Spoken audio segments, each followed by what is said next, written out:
আক্রান্ত বিজেপি কর্মীদের দেখতে গিয়ে বজবজে বাধার মুখে পড়েছিলেন রাজ্য সভাপতি তথা কেন্দ্রীয় প্রতিমন্ত্রী সুকান্ত মজুমদার। বৃহস্পতিবারের সেই স্বাধিকার ভঙ্গের অভিযোগ তুললেন তিনি। লোকসভার স্পিকার ওম বিড়লাকে এই মর্মে চিঠিও দিয়েছেন সুকান্ত মজুমদার। তার স্পষ্ট অভিযোগ, বজবজে তার কনভয়ের উপর হামলা চালানো হয়েছিল। তৃণমূলের বিরুদ্ধে হামলার অভিযোগ রয়েছে তার। এমনকি স্থানীয় পুলিশ প্রশাসনের বিরুদ্ধেও নিষ্ক্রিয়তার অভিযোগ তুলেছেন তিনি। লোকসভার স্পিকারকে লেখা চিঠিতে সুকান্ত মজুমদারের স্পষ্ট অভিযোগ, বজবজে যা ঘটেছে তা সরাসরি তার এবং উপস্থিত সকলের জন্য প্রাণনাশের হুমকি ছিল। স্থানীয় পুলিশ কমিশনার ঘটনাস্থলে উপস্থিত ছিলেন ঠিকই, কিন্তু প্রয়োজনীয় পদক্ষেপ করতে ব্যর্থ হয়েছেন। শুধু তাই নয়, ডায়মন্ড হারবারের এসডিপিও তার যাবার কথা জানা সত্ত্বেও উপস্থিত ছিলেন না। শেষ পর্যন্ত সিআরপিএফ জওয়ান এবং তার নিরাপত্তার দায়িত্বে থাকা কয়েকজন পরিস্থিতি নিয়ন্ত্রণে এনেছেন বলে চিঠিতে দাবি করেছেন সুকান্ত মজুমদার। এই ধরনের ঘটনায় একজনের সংসদের স্বাধিকার ভঙ্গের সমান। তার অভিযোগ, সংসদকে অপমান করা হয়েছে।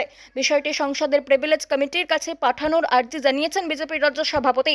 বুধবার দক্ষিণ 24 পরগনা জেলার বজবজ ওয়ান বিডিও অফিসের সামনে বিজেপির স্থানীয় নেতা কর্মীদের উপরে তৃণমূলের হামলার অভিযোগ উঠেছিল। সেই ঘটনায় বেশ কয়েকজন বিজেপি কর্মী আহত হয়েছিলেন।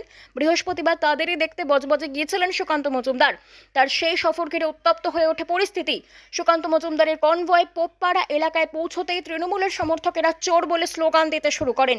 পরিস্থিতি আরও উত্তপ্ত হয়ে ওঠে সুকান্ত মজুমদার হালদার পাড়ায় পৌঁছানোর পর। সেখানে বিজেপির সভাপতিকে লক্ষ্য করে কটূক্তি গালিগালাজ করা হয় বলে অভিযোগ।